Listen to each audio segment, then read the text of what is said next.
Anh Hao là tài xế xe ô tô công nghệ. Trong lúc chở khách, khách có để quên ví tiền và một số tài sản khác trên xe. Hiện tại, anh chưa trả lại cho khách và gọi điện hỏi các luật sư rằng anh có buộc phải trả lại cho khách hay không. Nếu anh không trả lại thì có chịu trách nhiệm gì hay không?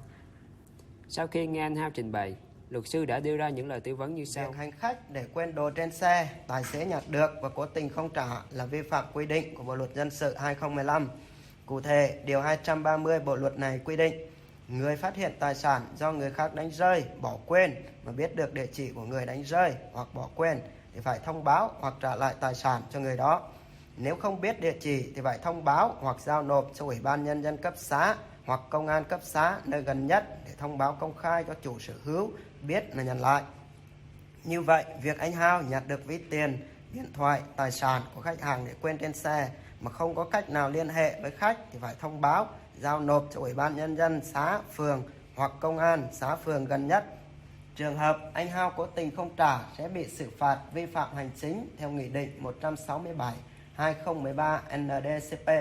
Cụ thể, điểm E khoản 2 điều 15 của nghị định này chỉ rõ, hành vi chiếm giữ trái phép tài sản của người khác sẽ bị phạt tiền từ 2 đến 5 triệu đồng.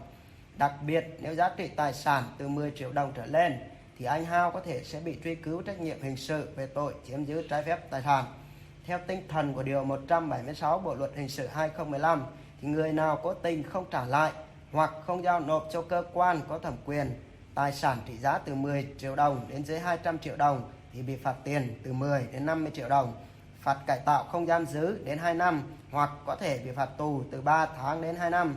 Tài sản trị giá từ 200 triệu đồng trở lên thì bị phạt tù từ 1 đến 5 năm. Sau khi tiếp nhận tư vấn từ luật sư, anh Hao đã trả lại tài sản cho khách.